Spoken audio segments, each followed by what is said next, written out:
ప్రభుత్వ సలహాదారులు మాజీ మంత్రివర్యులు సీనియర్ కాంగ్రెస్ నాయకులు షబీర్ అలీ గారు, గౌరవ రాజ్యసభ సభ్యులు అనిల్ కుమార్ యాదవ్ గారు, ఫెరోజ్ ఖాన్ గారు, డిసిసి అధ్యక్షులు రోహిన్ రెడ్డి గారు, నిజామాబాద్ డిసి అధ్యక్షులు స్టేట్ చైర్మన్ మోహన్ రెడ్డి గారు, నిర్మల్ ఇన్ఛార్జ్ శ్రీహరి గారు, ఫిషరీస్ చైర్మన్ మెట్టు సాయి కుమార్ గారు, మిత్రులారా నమస్కారం.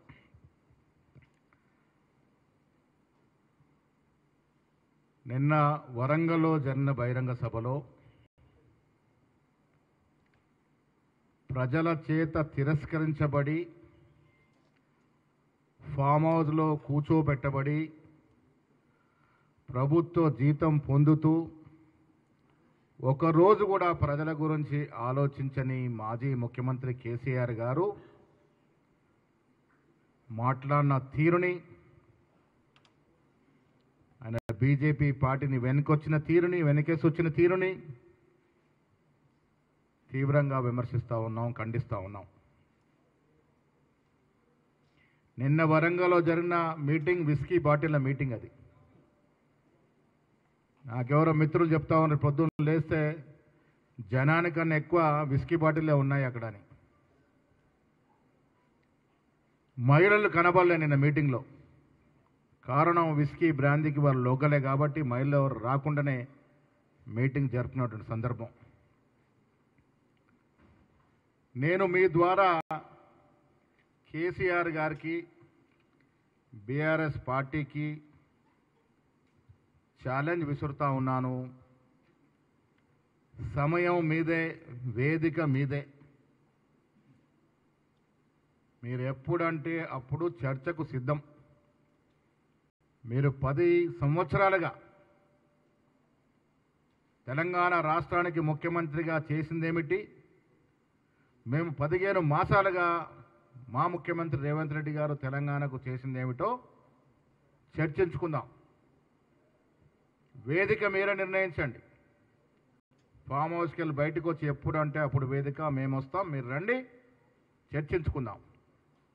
దిగిపోయిన తర్వాత కూడా అబద్ధాలతో ప్రజల్ని మభ్యపెట్టే ప్రయత్నం ఏదో చేస్తూ ఉండ కేసీఆర్, ఇది మంచిది కాదు.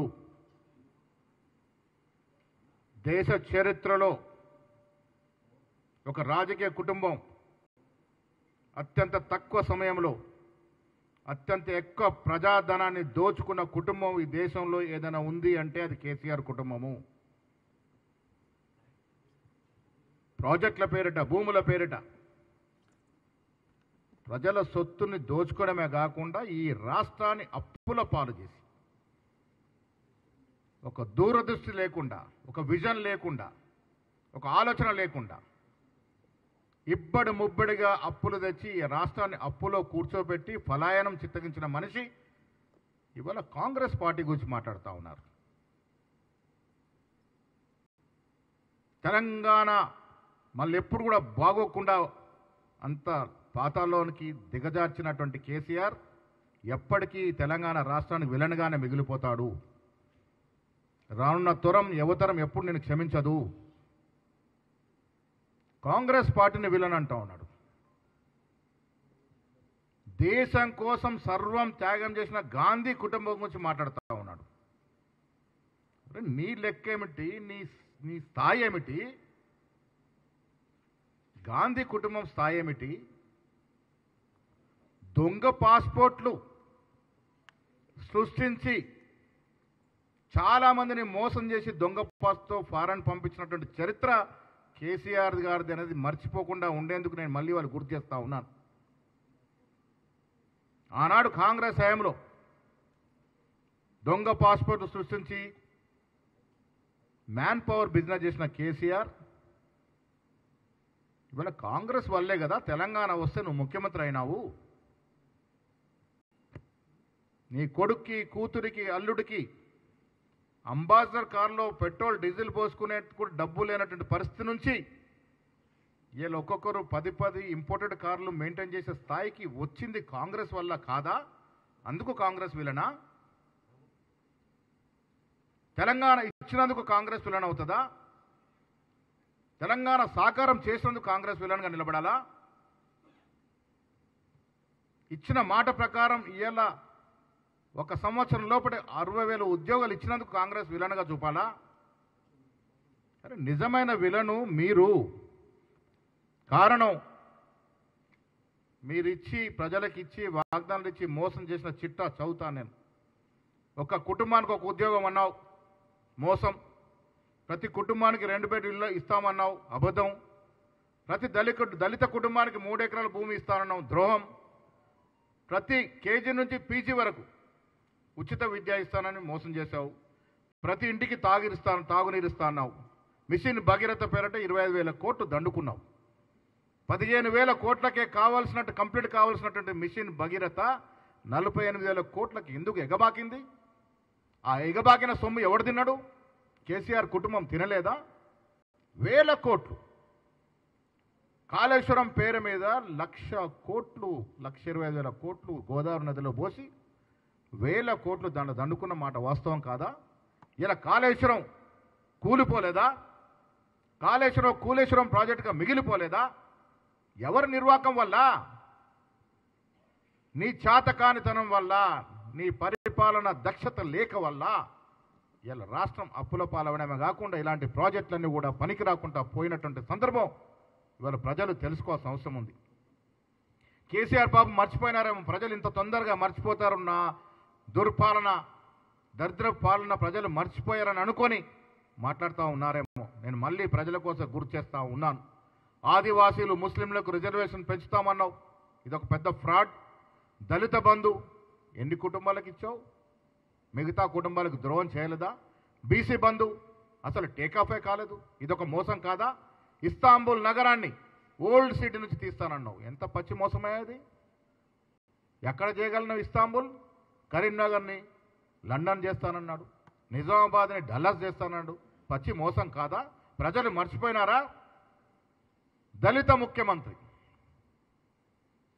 ముఖ్యమంత్రిని చేస్తానని ఒక దళితుడు మంత్రిగా ఉంటే, ఉప ముఖ్యమంత్రిగా ఉంటే అర్ధరాత్రి పీకేసిన పాపం నీది కాదా? ఏం పాపం చేశాడని ఇంతవరకు చెప్పలేని పరిస్థితి. ఎందుకు పీకేశారో చెప్పలేని పరిస్థితి. దళితులను మోసం చేశారు. ఇలా 420 వాగ్దానాలు అంటే 420 వైఫల్యాలు మీ నాయనా. చెబుతూ పోతే 420 వైఫల్యాలు ఎన్ని చేశారో ఈ చిట్టా ఇప్పితే అర్థమవుతుందనే మాట కూడా తొందరగా మనవి చేస్తా ఉన్నాను.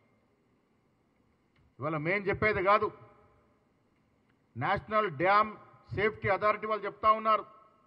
కాళేశ్వరం ప్రాజెక్ట్ అనేది ఒక ఫ్రాడ్ ప్రాజెక్టు, పూర్తిగా విఫలమైన ప్రాజెక్టు, కేవలం డబ్బుల కోసం, కమిషన్ల కోసం ఈ ప్రాజెక్టు కట్టారు అని వాళ్ళు అధికారికంగా చెబుతున్నటువంటి సందర్భం. ఇది మోసం కాదా? ఇది నీ కుటుంబం కోసం ఉపయోగపడలేదా? ఒక ఎకరాకి నీరు రావాలంటే 60,000 కోట్ల కరెంటు బిల్లు అవుతే ఎవడబ్బ సొమ్ము అమ్మి కడతారది? ఈ ఆలోచన లేకుండా ఎందుకు కట్టారు? మీ కుటుంబం బాగు కోసం కాదా? ఇవాళ రకరకాలుగా రాష్ట్ర ప్రజల్ని, ముఖ్యంగా బీసీల్ని, దళితుల్ని రకరకాలుగా మోసం చేసినటువంటి చరిత్ర కేసీఆర్ది, కేసీఆర్ కుటుంబాంది. తెలంగాణ ఎవరు పోరాడితే వచ్చింది? ఉద్యమకారులు ఎంతమంది అసలు బాస్ తెలంగాణ వచ్చింది? ఎంతమంది అమరవీరుల కుటుంబాలు మీరు ఆదుకున్నారు?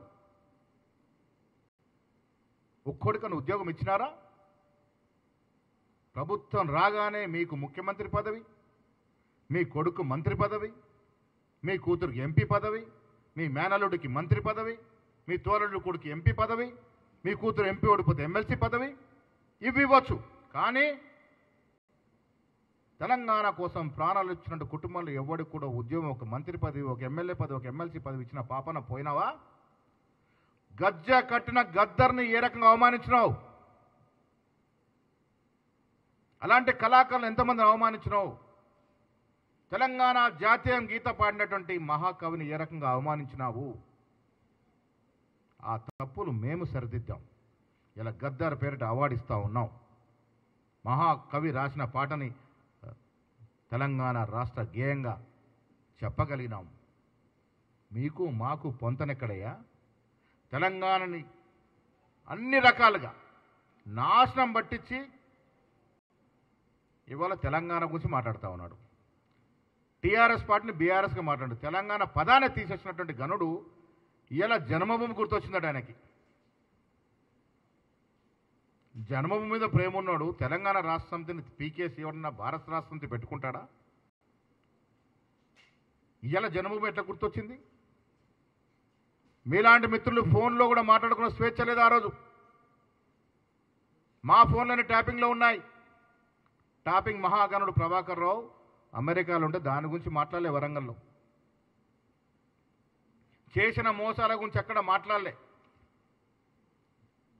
ఎన్ని మోసాలు చేశారో చెప్పలే. జనం ముందుకొచ్చి కళ్ళబుబురి కబుర్లు చెప్పినాడు.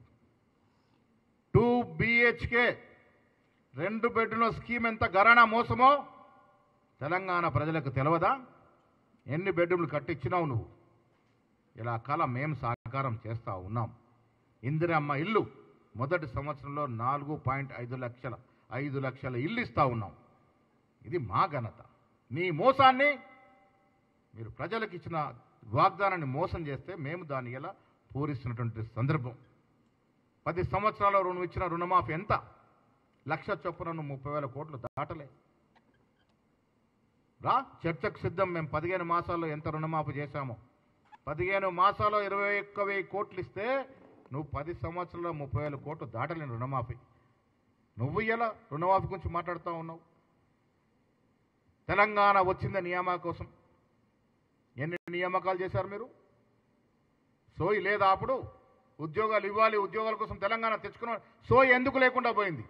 కుర్చీ ఎక్కగానే ఈ వర్గాలన్నీ మర్చిపోయిన మాట సందర్భం వాస్తవం కాదా?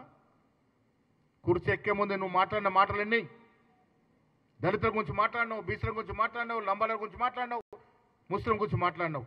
కుర్చీ ఎక్కినాక ఎప్పుడైనా వాటి గురించి ఆలోచించినవా? ఇది దగా కాదా? మోసం కాదా? నువ్వు రాష్ట్ర ప్రజలకి మోసం చేసి ఇలా కాంగ్రెస్ పార్టీ గురించి మాట్లాడుతూ ఉన్నావు. ఒక్క మహిళల మీటింగ్కి రాలే. కారణం ఏంటి? సంతోషంగా ఉన్నారు కాంగ్రెస్ పార్టీతో. ఉచిత బస్సుని హవేళన చేస్తూ మాట్లాడినాడు. ఇలా ప్రజలు మహిళలు బస్సును వాడుకుంటా ఉన్నారు. ఓ బహత్తర స్కీమ్ లాగా ముందుకు పోతా ఉంది. 500 రూపాయలు సిలిండర్ మీద సబ్సిడీ ఇస్తూ ఉన్నాం. అవి తీసుకున్న మహిళ ఎవ్వరు కూడా నీ మీటింగ్కు రాలే. నీ మీటింగ్ వచ్చింది ఎవరయ్యా అంటే విస్కీ బ్రాండ్లకు ఆశపడి వచ్చినటువంటి జనాన్ని ఉద్దేశించి నువ్వు మాట్లాడతావు. నీ తప్పులు కప్పించుకొని లేని మాటలని వాస్తవాలని మాట్లాడి మమ్మల్ని ప్రజల్ని మభ్యపెట్టే ప్రయత్నం చేశావు.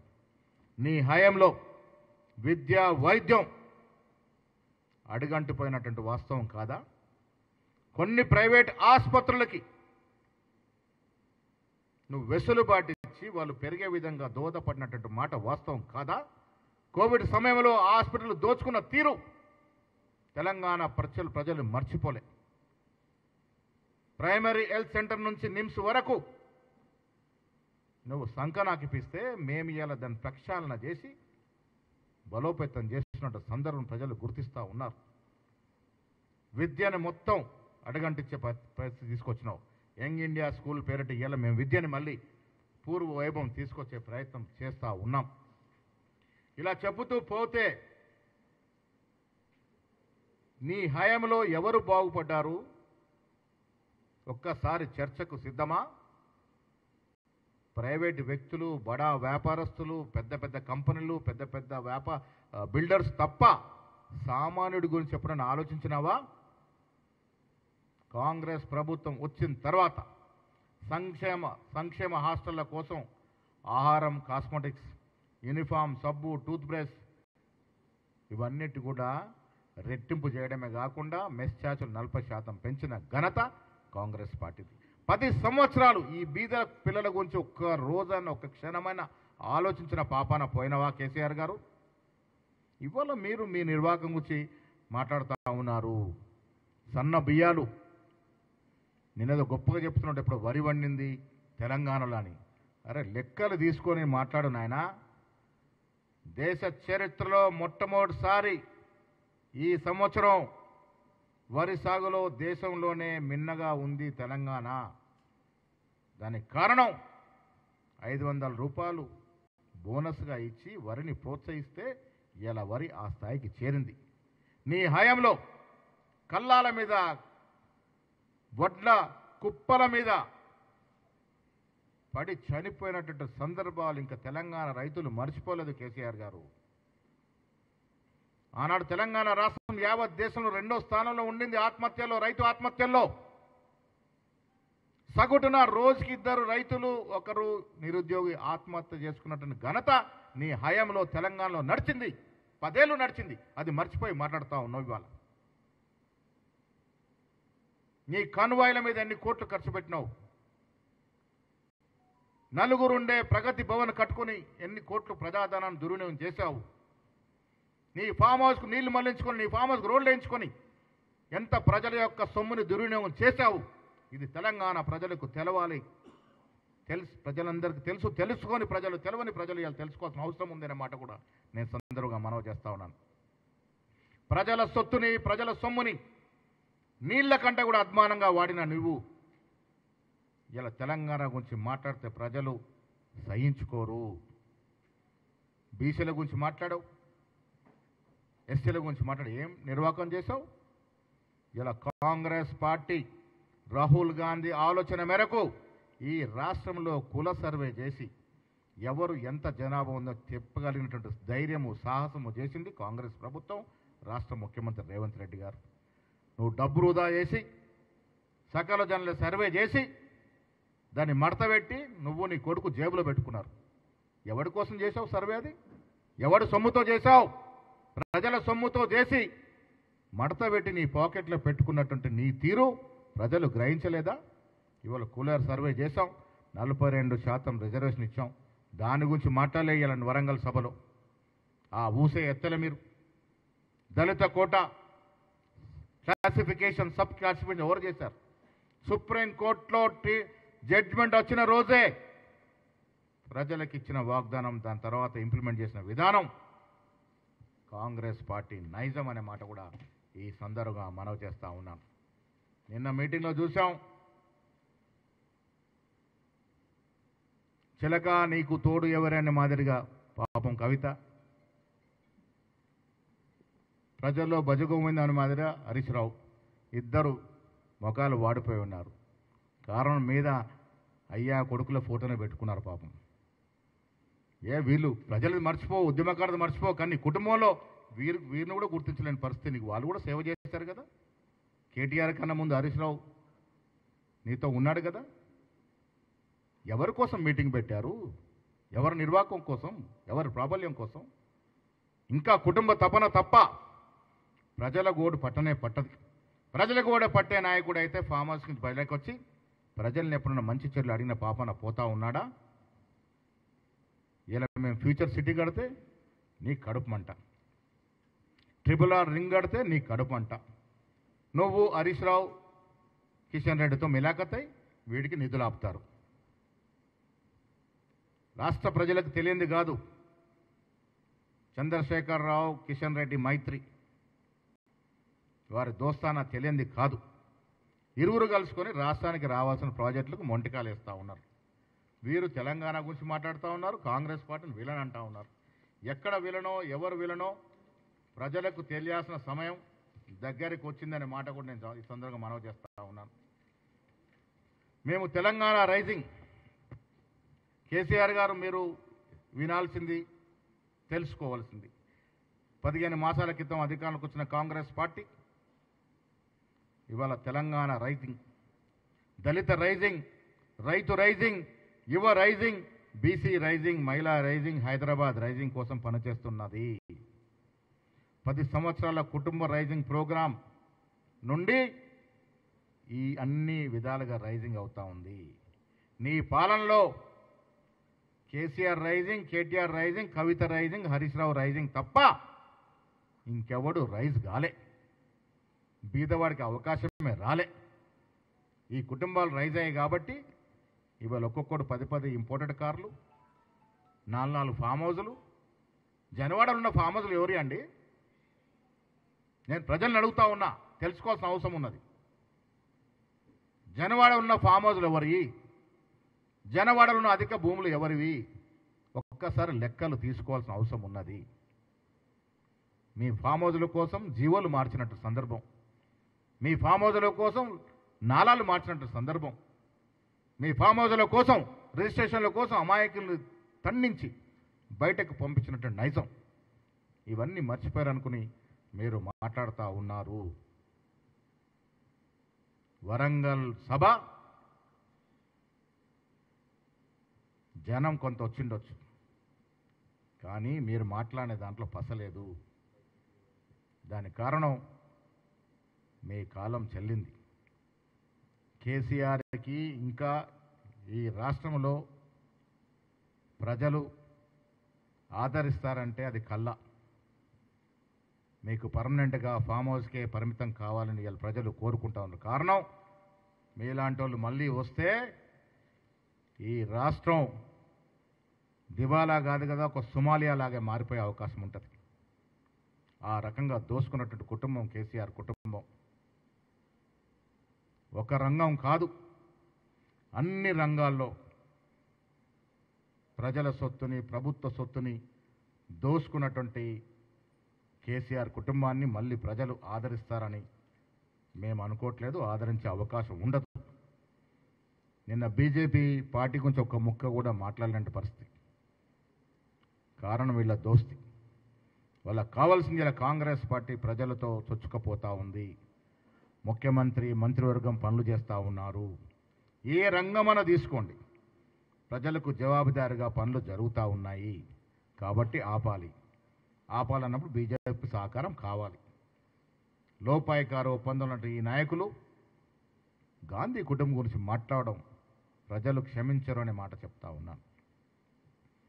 నెహ్రూ మొదలుకొని రాహుల్ గాంధీ వరకు అహర్నిశలు దేశం కోసం త్యాగం చేసిన కుటుంబం గురించి మాట్లాడే అర్హత ఈ దోపిడీ ముఠాకి ఎక్కడిది అని అడుగుతా ఉన్నాను. దొంగ పాస్పోర్ట్ల మొదలుకొని కాళేశ్వరం లాంటి అవినీతి ప్రాజెక్టుల వరకు, ప్రభుత్వ భూములు కాజేసే వరకు ఈ దొంగల మూట గాంధీ కుటుంబం గురించి మాట్లాడడం చాలా విడ్డూరంగా ఉంది. 10,000 ఎకరాలకి పైగా ఈ హైదరాబాద్ ఇన్ అండ్ హైదరాబాద్ భూములు అమ్మిన ఘనత మీది కాదా? ప్రజలకు తెలుసు కాబట్టే మిమ్మల్ని ఇంటికి పంపినారు. మళ్ళీ మీరు అధికారంలోకి వస్తే ఈ రాష్ట్రం అధోగత ఉద్దనే ఉద్దేశంతోనే ముఖ్యంగా రైతాంగం మిమ్మల్ని ఇంటికి పంపించినట్టు సందర్భం మర్చిపోయి మీరు చేసిన దోపిడీ, మీరు చేసిన అవినీతి పాలన, మీరు చేసిన అరాచక పాలన, మీరు చేసిన కుటుంబ పాలన, మీరు చేసిన పత్రికా విలేకరుల యొక్క వ్యతిరేక పాలన, మీకేమైనా స్వేచ్ఛ ఉండిందా మిత్రులారా? ఆ రోజు పత్రికల మీద, యజమానుల మీద ఆంక్షలు విధించినటువంటి పాపం కేసీఆర్ది కాదా? టీవీ ఛానల్ని బ్యాన్ చేసిన పాపం కేసీఆర్ది కాదా? ధర్నా చౌకులు ఎత్తేసిన పాపం కేసీఆర్ది కాదా? హౌస్ అరెస్టులు కొన్ని వేలు చేసిన పాపం కేసీఆర్ది కాదా? ప్రతిపక్ష నాయకుల నోర్లు మూయించిన పాపం కేసీఆర్ది కాదా? కోదండరాముని గల్లా పట్టుకొని బయటకు ఈడ్చిన పాపం కేసీఆర్ది కాదా? గద్దరు 4 గంటలు వేచి ఉంచి అవమానపరిచిన పాపం కేసీఆర్ది కాదా? బీసీ ఎస్సీ బిడ్డలు ఇంటర్మీడియట్ ఎగ్జామ్ రాస్తే డబ్బుల కకృతిపడి గ్లోబరినా అనే సంస్థకి అప్పచెప్పి వాడు సరిగా దిద్దకుంటే కొన్ని 10ల సంఖ్యలో విద్యార్థులు చనిపోతే ఆ పాపం మీది కాదా? తప్పుల తడక వల్ల అన్యాయంగా పాస్ అయి కూడా ఫెయిల్ అయినట్టుగా చూపించడం వల్ల విద్యార్థులు చనిపోయిన పాపం మీది కాదా? ఎన్నిసార్లు గ్రూప్ ఎగ్జామ్స్లో పేపర్ లీకేజ్కి పాల్పడి మీ కుటుంబ సభ్యులు పేపర్ లీకేజ్ చేసి అమ్ముకున్న పాపం మీది కాదా? ఎంతమంది జీవితాలతో ఆడుకున్నారు మీరు? ఎన్నిసార్లు పేపర్ లీక్ అయినాయి? ఎవరి ప్రమేయం వల్ల లీక్ అయినాయి? మీ కుటుంబ సభ్యుల ప్రమేయం లేదా దాంట్లో? లీకేజీల వల్ల ఎన్ని కుటుంబాలు రోడ్డున పడ్డాయో ఆ పాపం మీది కాదా అని అడుగుతా ఉన్నాను. పాపపు పాలన సాగించి ఇవాళ ఆ పాపాతుల ముఠ వచ్చి కాంగ్రెస్ గురించి మాట్లాడుతూ ఉంది. మీ పాపాలు పెరిగినాయి కాబట్టే పార్లమెంట్లో మీ గుండు సున్నా ఇచ్చినారు. అసెంబ్లీలో మీకు ప్రతిపక్ష హోదా వస్తే నువ్వు ఒక్కరోజు బయటికి రాని పాపం. పెద్దవాడుగా కేసీఆర్ని గౌరవిస్తాం, కానీ ఆయన చేసిన 10 ఏళ్ల అరాచక పాలన తెలంగాణ రాష్ట్ర ప్రజలు క్షమించరుగాక క్షమించరు. రాష్ట్రంలో ఆస్తుల విధ్వంసం జరిగింది, ఆర్థిక విధ్వంసం జరిగింది. నిరుద్యోగులు ఎంతో మంది అస్సులు బాసినారు. ఉద్యోగాల కోసం వేచి చూసి కేసీఆర్ పోకడ వల్ల, కేసీఆర్ నిర్వాకం వల్ల, కేసీఆర్ దొరపాలన వల్ల ఎంతో మంది ఆత్మహత్యలు చేసుకున్నటువంటి సందర్భం మర్చిపోకూడదు. అన్ని రకాలుగా తెలంగాణని నట్టెట్ట ముంచి నాశనం చేసిన వ్యక్తి ఇలా బహిరంగ సభల పేరిటొచ్చి అబద్ధాలు చెప్పుకునే ప్రయత్నమే చేస్తూ ఉన్నారో ఇది ప్రజలు గ్రహిస్తూ ఉన్నారు. మీరు ఎన్ని మాటలు చెప్పినా మీ పాపం మూడింది కాబట్టి మిమ్మల్ని ఇంట్లో కూర్చోబెట్టినారు. మళ్ళీ మీకు అలాంటి అవకాశం తెలంగాణ ప్రజలు ఇస్తారనుకుంటే అది అవివేకం అవుతుంది. కేసీఆర్ గారు, మీరు ఫామ్ హౌస్కే పరిమితం అవ్వడం ఇది ప్రజలు కోరుకున్నట్టు సందర్భం. మీ కొడుకు, మీ కూతురు, మీ హరీష్ రావు వల్ల ఎంత ఇబ్బంది పడుతున్నావో నువ్వు మాకు కూడా తెలుసు. ఆ సానుభూతి మాకుంది. మీ ఇంట్లో జరుగుతున్న రాజకీయ చదరంగంలో నువ్వెంత బాధపడుతున్నావో మేము మీకు సానుభూతి వ్యక్తం చేస్తూ ఉన్నాం. కేటీఆర్ గారు ఎన్ని అబద్ధపు ప్రచారాలు సోషల్ మీడియా ద్వారా ప్రచారం చేసినా అది క్షణికాలమే నిలుస్తుంది. వాస్తవాలు తెలుస్తూ ఉన్నాయి ప్రజలకి. హెచ్యు భీముల్లో మీరు ఆడిన నాటకం, మీరు ఏఐ టెక్నాలజీ వాడి ఎంత అబాసుపాలు చేయాలనుకున్నారో ప్రభుత్వాన్ని ప్రజలు గ్రహిస్తూ ఉన్నారు. ఈ టెంపరీ గెయిన్స్ తప్ప పర్మనెంట్ గెయిన్స్ ఉండవు అనే మాట మీరు గుర్తుపెట్టుకోవాల్సిన అవసరం ఉన్నది. కేసీఆర్ నిన్న మాట్లాడినటువంటి మాటలన్నీ కూడా అబద్ధాలు. ఆయన 10 ఏళ్ల నిర్వాకంలో చేసిన దోపిడీ, అరాచకము, అన్యాయమైన పాలనని ప్రజల నుంచి దారి మళ్లించేందుకే ఈ రకమైనటువంటి మాటలు మాట్లాడినారు. ఎక్కడ కూడా స్పందన లేదు. పక్కన్న వాళ్ళు కేటీఆర్ ముఖ్యమంత్రి, హరీష్ రావు ముఖ్యమంత్రి అని పోట్లాట తప్ప ఎక్కడ స్పందన కనవాలే. నాకైతే నేను కూడా చూశాను. నిన్న మహిళలు రాలే, నిజమైన రైతులు రాలే. నానా ప్రయాసపడి చేసుకున్న మీటింగ్ ఒక ఫ్లాప్ మీటింగ్ గానే మిగిలింది, ఒక ఫ్లాప్ షోగానే మిగిలింది. ప్రజలకు ఒక సందేశం ఇవ్వలేకపోయినాడు. 10 ఏళ్ల పాలన మీద వివరణ ఇవ్వలేకపోయినాడు. ఆయన చేసిన దోపిడీ మీద మాట్లాడలేకపోయినాడు. ఇవాళ ప్రజలు కోరుకుంటుంది మీరు 10 ఏళ్ళు జరిగిన దోపిడీ మీద ఫస్ట్ వివరణ ఇవ్వాల్సిన అవసరం ఉన్నది. ప్రజల ఆస్తులు, ప్రభుత్వ ఆస్తులు మీరు చేసిన దోపిడీ ప్రజలు మర్చిపోలేదు. మీకు భవిష్యత్తులో వాళ్ళు ఆదరిస్తారనుకుంటే పొరపాటే అవుతుంది. Thank you. షబీర్ అలీ గారు మాట.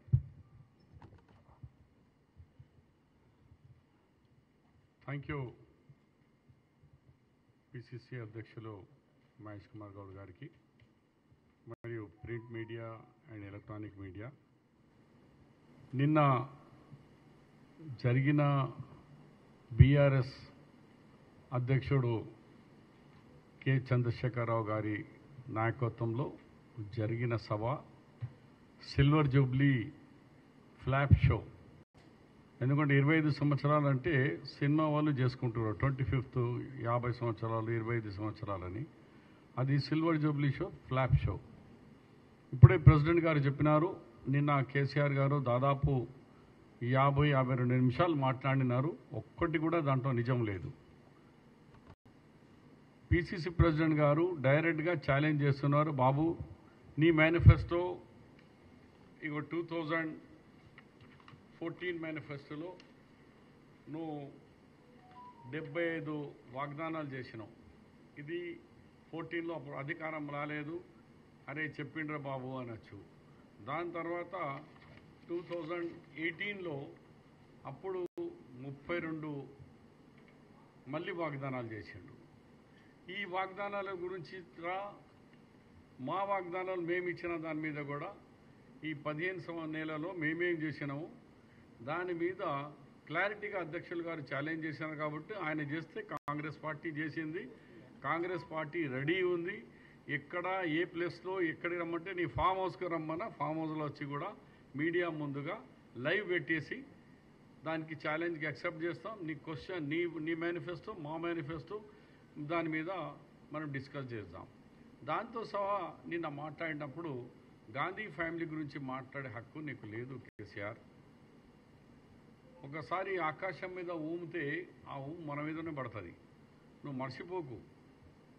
నీ చరిత్ర ప్రెసిడెంట్ గారు చెప్పినట్టు గల్ఫ్ బాధ్యతలకు మోసం చేసి పాస్పోర్ట్ ఇచ్చి వీసాస్ ఇచ్చి దాని మీదనే నీ యొక్క స్టాండింగ్ అక్కడని నీ పునాది.